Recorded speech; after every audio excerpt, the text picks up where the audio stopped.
வணக்கம். இன்னைக்கு என்ன பார்க்க போகிறோம்னா எக் பொடி மாஸ் எப்படி பண்ணலான்னு பார்க்கலாம். இதுக்கு 4 எக் எடுத்திருக்கேன். 3 மீடியம் சைஸ் பெரிய வெங்காயத்தை பொடியாக கட் பண்ணியிருக்கிறது, ஒரு சின்ன தக்காளி பொடியாக கட் பண்ணது, 2 பச்சை மிளகாய் பொடியாக கட் பண்ணது, மசாலாலாம் 1/4 டீஸ்பூன் மஞ்சள் தூள், 1 டீஸ்பூன் தனி மிளகாய் தூள், 1 டீஸ்பூன் மிளகுத்தூள்,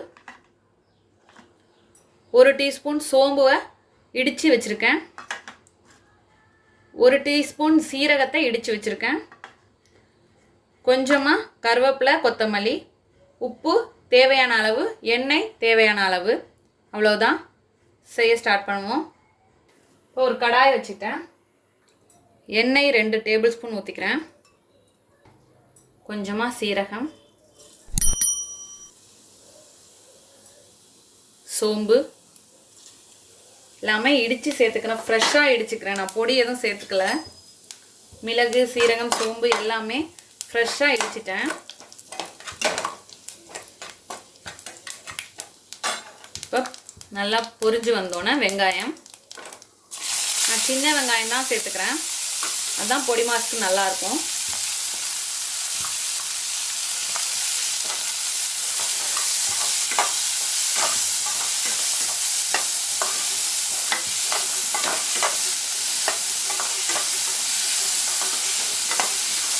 இது வதங்குறப்பயே நம்ம உப்பு சேர்த்துப்போம்.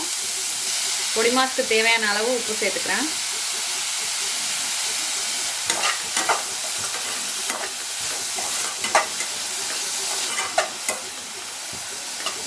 இப்போ இதோட பச்சை மிளகாய் சேர்த்துக்கலாம்.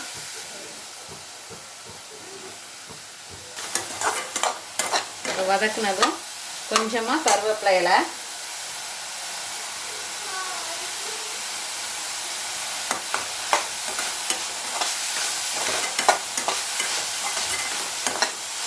இப்போ இதோட தக்காளி கொஞ்சமாக தான் சேர்ப்போம். இப்போ நல்லா வதங்கட்டும். தக்காளி வேணும்னா சேர்க்கலாம், சேர்க்காமலும் இருக்கலாம், ஆப்ஷனல் தான்.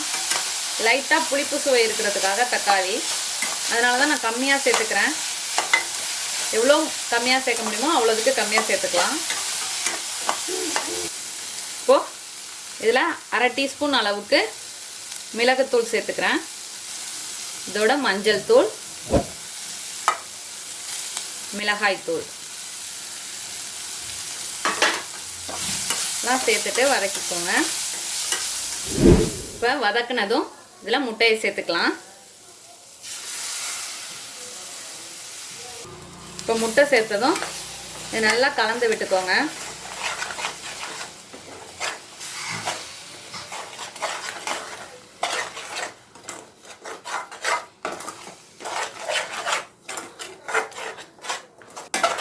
நல்லா வறுத்துறணும்.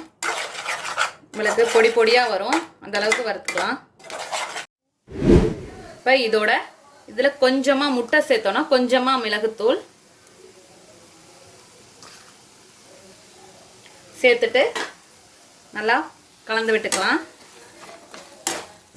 இப்போ நல்லா வறுத்தாச்சு.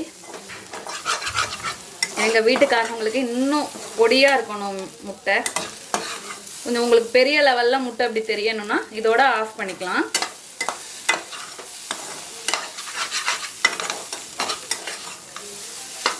இன்னும் பொடியாக வேணும்னா இன்னும் வறுக்கலாம்.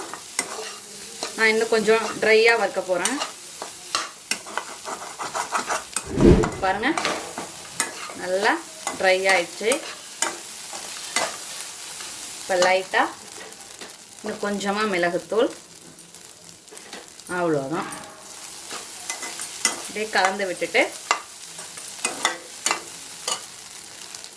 இதில் கொஞ்சமாக கொத்தமல்லி தழை போட்டு இறக்கிடலாம். அவ்வளோதான். இப்போ ஃப்ளேமை ஆஃப் பண்ணிடலாம். நம்மளோட அருமையான அற்புதமான எக் பொடி மாஸ் தயாராகிடுச்சு. இதே போல் நீங்களும் உங்கள் வீட்டில் செஞ்சு பார்த்துட்டு எப்படி வந்துச்சுன்னு கமெண்ட்டில் சொல்லுங்கள். தேங்க்யூ.